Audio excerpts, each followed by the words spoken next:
কখনো ভেবে দেখেছেন রাসূল সাল্লাল্লাহু আলাইহি সাল্লামের একাধিক বিয়ের কারণ কি? প্রায় সংশয়বাদী এবং নাস্তিক নবীর বহু বিবাহ নিয়ে অভিযোগ তোলে। চলুন সংক্ষেপে এর দর্শন কারণটা জানা যাক। দেখুন, রাসূল সাল্লাল্লাহু আলাইহি সাল্লাম প্রথম বিয়ে করেন খাদিজা রাদিয়াল্লাহু আনহুকে যখন তার বয়স ছিল 25 বছর এবং খাদিজা রাদিয়াল্লাহু আনহুর বয়স ছিল 40 বছর। খাদিজা রাদিয়াল্লাহু আনহুর সাথে বিবাহের পরে যখন ইসলামের অনেক প্রসারণ বেড়ে যায়, সেখানে ইসলামকে প্রতিষ্ঠা করার জন্য দুইটি রাস্তা ছিল। এক নাম্বার হলো যুদ্ধ করে পুরো দেশটা নিজের আয়ত্তে এনে শাসন ব্যবস্থা এবং মানুষদেরকে জোর করে ইসলামকে মেনে নেওয়া, এবং 2 নম্বর কারণ হলো মানুষদেরকে বুঝিয়ে বা আত্মীয়তা করে ইসলামের সৌন্দর্য এবং নবীর দাওয়াতি কাজ করা। পূর্বের এই সিরিজের ভিডিওতে আমি আলোচনা করেছি নবী কেন যুদ্ধ করেছিল ইসলাম প্রতিষ্ঠা করার জন্য, যা আপনি এই ভিডিওতে দেখলে বুঝতে পারবেন। আজকে 2 নম্বর কারণ নিয়ে আলোচনা করব। 27টি যুদ্ধ ছাড়াও ইসলাম কেন বেশি সম্প্রসারণ হয়েছে। অনেকেই মনে করেন ইসলাম যুদ্ধ করে সেই সময় শাসন ব্যবস্থা চালিয়েছে। আসলে তা নয়। শতকরা 100%-এর ভিতর যুদ্ধ কাজ করেছে 35%, বাকি 75% ইসলাম প্রচার করেছে মানবতা এবং ভালোবাসা দিয়ে, যার অনেকগুলো উদাহরণের ভিতরে আমি একটি মাত্র উদাহরণ দিয়ে শেষ করছি। একবার বনি ইসরায়েলের সাথে রাসূল সাল্লাল্লাহু আলাইহি সাল্লামের যুদ্ধের সন্ধি চুক্তি হচ্ছিল। সেই সময় কাফের নেতারা নবীর 200 সাহাবীকে আটকিয়ে রাখে।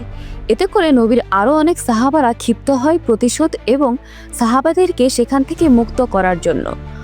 ওমর রাদিয়াল্লাহু আনহু থেকে প্রায় সব সাহাবারাই যুদ্ধের প্রস্তুতি নিচ্ছিল।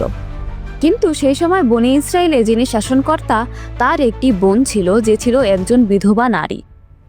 সে সময় নারীদেরকে কলঙ্ক ভাবা হতো। আজকের যুগে নারীদের যে মর্যাদা ইসলাম দিয়েছে তা সে সময় ছিল না। নারী জাতি ছিল শুধুমাত্র একটি প্রয়োজন বা পণ্য, যা আমরা এর পরবর্তীতে দাসদাসীর কনসেপ্টে আলোচনা করব আরও বিশদভাবে।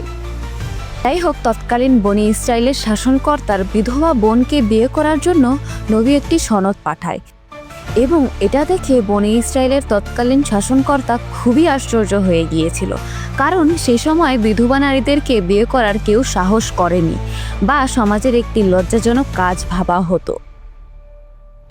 এবং এটি থেকে সে সময় বনি ইসরায়েলের ওই এলাকার শাসনকর্তা বোনকে বিয়ে দেয় এবং ইসলাম গ্রহণ করে এই মহানুভবতা দেখে।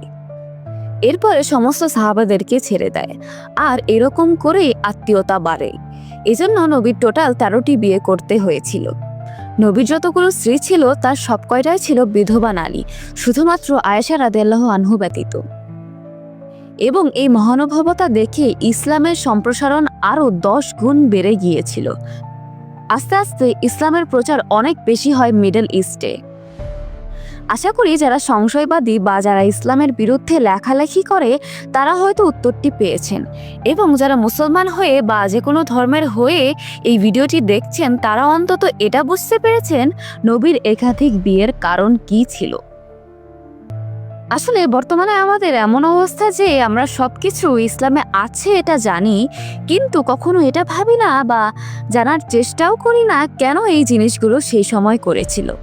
তার কারণ একটাই, এগুলো ঘটনা জেনে কি বা লাভ হবে? তথাকথিত সমাজকেন্দ্রিক পড়াশোনায় বা চাকুরিতে বা ভাইভাতে তো আর এগুলো আসবে না, কিন্তু পরকালের ভাইভাতে আমরা কিভাবে পাশ করব সেই ব্যাপারে কোনোই মাথা ব্যথা আমাদের নেই।